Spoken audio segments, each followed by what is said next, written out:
Was ist, wenn ich nicht weiß, wer ich bin? Was ist, wenn all diese Träume und Versionen über mich frei sind von Sinn?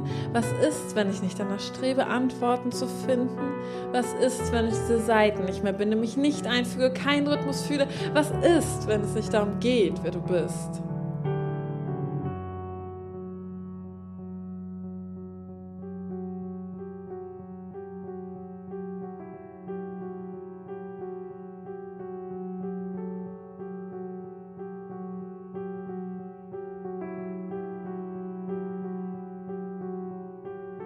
Nach all den Jahrzehnten, wo ich immer sicher war, ich weiß, wer ich bin, wo mein Fundament fest verwurzelt ist, verwelkt man, ich fäll die Erle, mein König. Einst pries ich unseren euphorischen Ritt durch Nacht- und Nebelmaschinenwind. Nur ein Kind verfehlte den Gleichschritt und kam zu einem unseligen Fazit. Es entglitt der Offenbarung, erlebte eigene Erfahrungen, aß verbrannte Nahrung, wodurch es erkannte, ich muss in diesem Abend nicht sterben. Ich werde selbst mein Verderben. Es ist ein Versuch zu entkommen, den Schatten, das Wehen, den Druckplatten, gemacht für den Körper mit falschen Bezeichnungen, Halbwissen über dessen Anwendung, gemischt mit Begierde und Blutungen, eine fantasieverheitere Abbildung und eine Auszeichnung für dein Können und Kunst. Meine Zukunft stand in deiner Gunst, welche ich zerstörte Feuerbrunst, was blieb war heißer Regendunst. Und es hätte alles so entspannt sein können, wir hätten alle so glücklich sein können, aber ich habe euch das nicht gegönnt, denn lieber reiß ich alles nieder, als zu singen eure Heldenlieder. Lieber wähle ich meine fragile Ungewissheit als eure unendliche Einigkeit.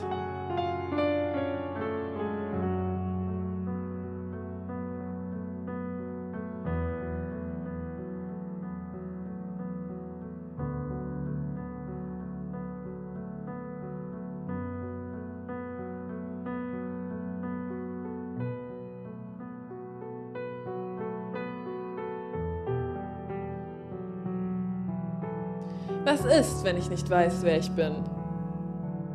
Was ist, wenn all diese Träume, Versionen über mich frei sind von Sinn? Was ist, wenn ich nicht danach strebe, Antworten zu finden? Was ist, wenn ich diese Seiten nicht mehr binde, mich nicht einfüge, keinen Rhythmus fühle? Was ist, wenn es nicht darum geht, wer du bist? Aber diese Möglichkeit war für mich nie greifbar. Ich wusste schon immer, wer ich war. Ich wusste, seit ich 6 war, wer ich sein sollte, was ich vom Leben wollte. Und doch war mir selbst unfassbar und furchtbar, wie die Erkenntnis ausbrach. Meine Leidenschaft ist beherrschbar, der Glaube dimmbar und unser Leiden für euch nicht bemerkbar. Aber jetzt renne ich davon weg, schleichen, mein Sein aufweichen, ich versprach für immer und ein gebrochenes ewig, konnten meine Hände nicht halten, mein unbändiges Flimmern, oder wieso bin ich jetzt in diesem leeren Zimmer, nur ich Trauer und Wut voll, dass dies nun meine Zukunft sein soll. Und doch, es fühlt sich gut an, keine Antworten zu haben, keine Antworten zu brauchen. Vielleicht kann ich mich nach all den Jahren von unseren Gemeinsamkeiten entfernen, mich selbst endlos kennenlernen, zu aller Hoffnungen und Schmerz werden und dann greifen nach wirklichen Sternen. Königin meines Herzens, bist du gut am Ende? Meine Bücher, Vision und Seele sind verfremdet. Und ich wünschte, ich könnte sagen, es tut nicht mehr weh. Ihr wart mein Zuhause und jetzt geh. Und wie gern wär ich geblieben, schreit ein Teil in mir, welcher nicht sehen kann, dass es nichts gibt zum Bleiben hier. Und doch ist da diese Freiheit und Glück, denn ich darf wählen, den Bruch eines Lebensstück. Und entscheiden, ob ich mich entscheide, sein oder Eid oder Leiden oder alles oder keins oder beide. Ich möchte endlich nicht mehr all die Antworten haben. Alles kann enden im Nichts, in allen im Fragen. Ich darf nicht wissen, wer ich bin.